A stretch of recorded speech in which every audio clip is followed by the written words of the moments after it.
4 world championships, 53 race wins, 57 pole positions, and still, people say the car did it, that it wasn't him, that the era was weak. This is Sebastian Vettel, a carpenter's son that dominated Formula 1, became one of the most hated drivers on the grid, and ended his career as the most loved man in the paddock.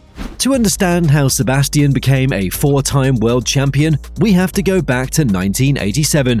He was born in Heppenheim, a small town in Germany. His father, Norbert, was a carpenter. His mother, Heike, raised 4 children. There was no racing background, no family money, nothing that pointed towards Formula 1.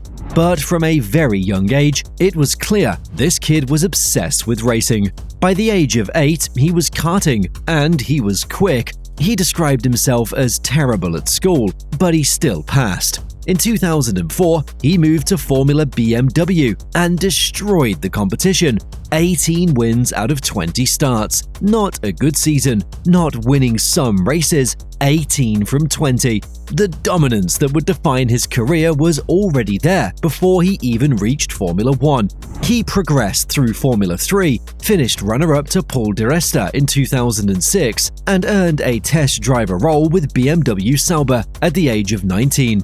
In 2007, he got a one-off race with BMW Sauber at the United States Grand Prix. He scored a point and became the youngest driver in Formula 1 history to do so. Shortly after, he replaced Scott Speed at Toro Rosso for the rest of the season. He wasn't a household name yet. He wasn't on anyone's radar until Robert Kubica's crash. But as soon as he arrived, people inside the paddock already noticed something different about him. 2008 didn't start off on a high. The team started with an updated 2007 chassis. He had to start with older machinery. The first 4 races included crashes, retirements, and he looked crash-prone. Mid-season, with the new car, the performance stabilized. And then came Monza, the 2008 Italian Grand Prix. Rain, not a little drizzle, proper rain you can barely see through, and Vettel qualified on pole in a Toro Rosso, a midfield car.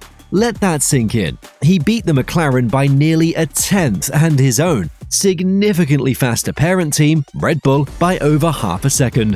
When the race started, he didn't flinch. He led from the front, controlled every single lap, and crossed the line 12.5 seconds clear. At 21 years old, Sebastian Vettel became the youngest Grand Prix winner in Formula 1 history.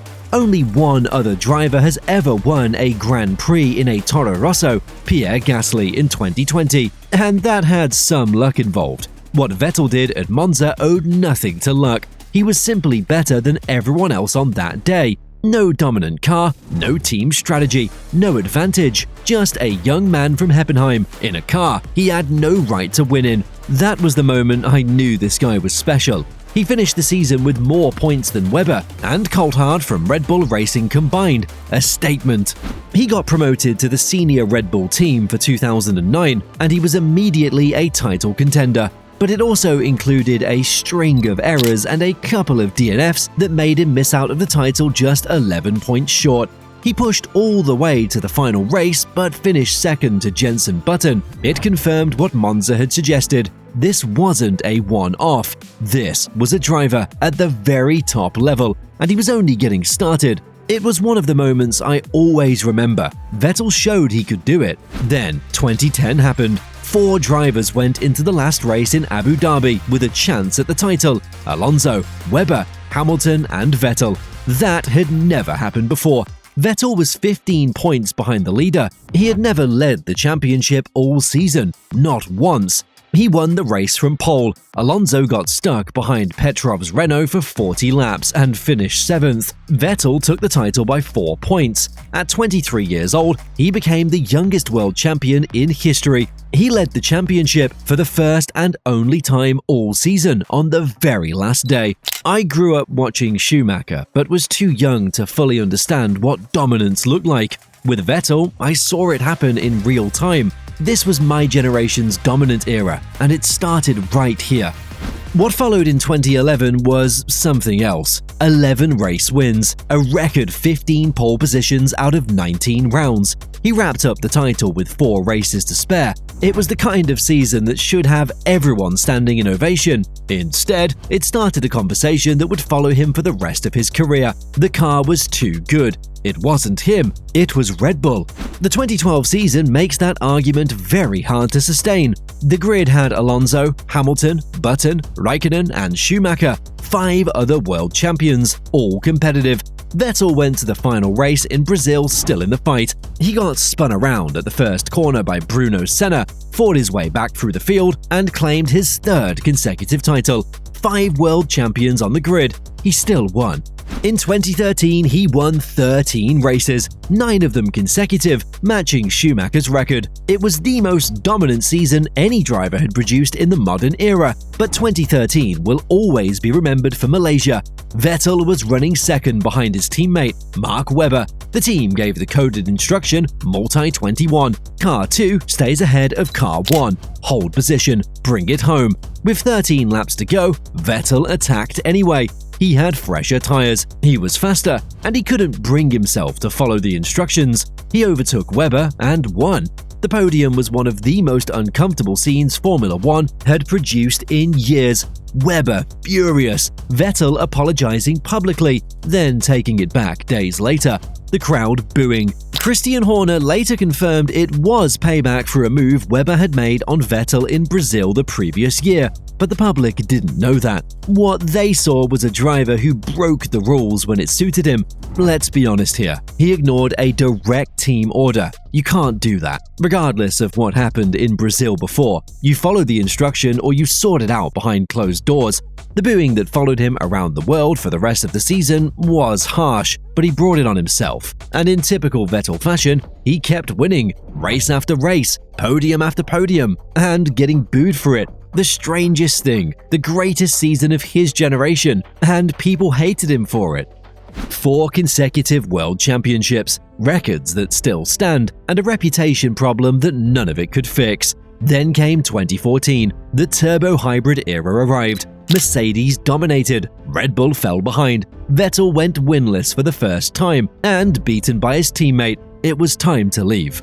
He signed for Ferrari, the most iconic team in the history of the sport, replacing Fernando Alonso. It felt like the perfect next chapter, especially as he stepped in the footsteps of his ideal, Michael Schumacher.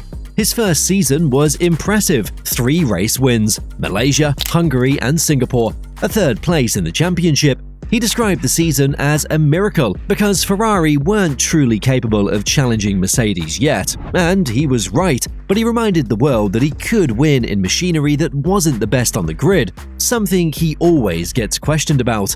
One thing I always loved about Vettel was how grateful he was for his car. After every race, every season, he would pat the car, thank the team. He had this genuine connection with the machinery. It wasn't an act. He truly loved driving these cars, and you could see it. 2016 was a step back, a winless season, 4th in the championship, not what he or anyone expected. They came off a strong recovery in 2015 and totally lost it again in 2016. 0 wins, 7 podiums, and 17 finishes, but reliability, strategy disasters, and torpedo Kvyat made the season not what he'd hoped for. A 2nd winless year, a year where frustration also got the upper hand, something that can't happen. But 2017 changed everything. The 2017 Ferrari was a genuine title contender. For the first time in years, Mercedes had a real fight on their hands. Vettel delivered it. 5 race wins including Australia, Bahrain, Monaco, Hungary, and Brazil. He led the championship for a big stretch of the season. At Monaco, Ferrari won for the first time since Schumacher in 2001. But then Baku, running behind the safety car, Vettel pulled alongside Hamilton and deliberately drove into him. He accused Hamilton of brake testing. He got a 10-second stop-go penalty. Let me be clear, that was unacceptable. Regardless of what Hamilton did or didn't do, you don't drive into another car on purpose behind a safety car. That's not racing. He later apologized, but the damage was done. His critics got exactly the ammunition they were looking for. It didn't help that a big part of his title hope collapsed between Singapore, Malaysia, and Japan. In Singapore, we had the Ferrari and Red Bull sandwich. In Malaysia, his turbo failed in qualifying, and in Japan, his engine stopped. He finished 2017 as a runner-up to Hamilton, 46 points behind after leading for much of the year, his first real heartbreak in red. And then 2018, the season that broke the dream. Ferrari came in with arguably the fastest car. Even Toto Wolff admitted it. Vettel had 4 race wins and was leading the World Championship. Everything was set up for his 5th title. Then Hockenheim, his home Grand Prix, a few kilometers from where he grew up, leading with 15 laps to go by over 9 seconds. Light rain started to fall. Lap 52 of 67, he locked up, lost the car, and went into the barriers. Hamilton, who started 14th after a terrible qualifying, recovered to win. In one lap, Vettel went from 8 points ahead to 17 points behind, a 38-point swing. He pounded the steering wheel. You could hear him crying on the radio. Sake. Sorry, guys. That moment still gives me chills, not because of the mistake, but because of how much it clearly meant to him. In hindsight, the title was effectively over. Even though 9 races remained, Vettel lost a part of his form, but Mercedes turned the car around. He finished runner-up again, 88 points behind Hamilton. 2 years with a competitive Ferrari, 2 years watching the championship slip away. I'm not gonna sugarcoat it. The car was there. He had the machinery to win a 5th title on at least 2 occasions, and he came up short. The mistakes at critical moments cost him. Hockenheim, Baku, the pressure errors. His supporters will point to bad luck and racing incidents. His critics will point to the pattern. Both sides have a point. By 2019, Charles Leclerc arrived as his teammate and the dynamic shifted quickly. Leclerc was faster, younger, and clearly Ferrari's future. Vettel won Singapore, his 53rd and final Grand Prix victory. But the chapter was closing. Ferrari told him before the 2020 season that they wouldn't renew his contract. A cold ending to 6 years in red, 14 race wins and 2 runner-up championships with Ferrari, but not the title. It will always carry a question mark. But calling those years a failure misses the point. He pushed one of the greatest drivers of his generation harder than almost anyone in the hybrid era. That's not failure. And then something happened that nobody expected. The man who was booed on podiums for 3 years, who was called robotic and arrogant, who got dismissed the moment the win stopped, the man became the most beloved figure in the paddock. He joined Aston Martin for 2021. The car was midfield at best. His best result was second in Azerbaijan, but the racing became almost secondary because of everything that happened around it. After the British Grand Prix, Vettel went back to Silverstone in casual clothes and picked up litter from the grandstands with volunteers. He didn't announce it, he just did it. At the Red Bull Ring, he built an insect hotel with local schoolchildren. At the Hungarian Grand Prix, he wore rainbow trainers. He took the knee on the grid. The FIA reprimanded him for wearing the pride flag. He wore it anyway. In Saudi Arabia, he organized an all-women karting event. When Russia invaded Ukraine, he was the first F1 driver to say publicly he wouldn't race there. He appeared on BBC Question Time discussing climate change and Brexit with a thoughtfulness that made you forget he was a racing driver. All of this while his own team's main sponsor was Saudi's Aramco, a company whose values stood against almost everything he was speaking about. He didn't care. He didn't stop. He announced his retirement before the 2022 Hungarian Grand Prix. Aston Martin asked him to stay. He declined. His final race at Abu Dhabi was his 300th Grand Prix. He qualified 7th, finished 10th, scored one last point, and did donuts on the circuit afterwards. The tributes that followed told you everything.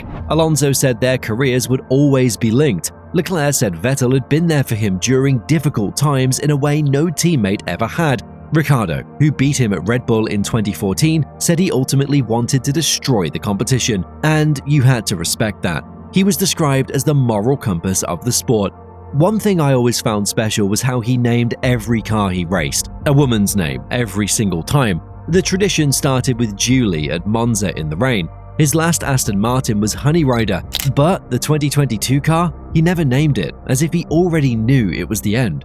Sebastian Vettel is quite often not rated the way he should be. When people talk about the greatest drivers in Formula 1, they mention Senna, Schumacher, Hamilton, or Verstappen. Vettel's name comes up and somebody goes, yeah, but the car. I've heard it so many times, and I think it's wrong. 4 world championships, 53 race wins, 57 pole positions. Those are numbers that put him in the top 5 of all time. You don't just achieve that by having a fast car, you have to deliver, race after race, season after season, and that's exactly what he did. For me personally, Vettel was the first dominant driver I truly understood. I saw Schumacher and Hakkinen as a kid, but I was too young to grasp what they were doing. With Vettel, I experienced it. I watched him build those 4 titles. I saw every qualifying lap, every race win, every record. That era shaped how I look at Formula 1 today. And honestly, he wasn't perfect. Multi-21 was wrong. Baku was wrong. The mistakes at Ferrari when the title was there for the taking, those hurt to watch as a fan. I'm not going to pretend those things didn't happen. They did, and they're part of his story. But what I remember most is a driver who genuinely loved the sport. The way he patted his car after every session, the way he named every single car he ever drove, the way he thanked his mechanics and engineers, not as a PR thing, but because he actually meant it.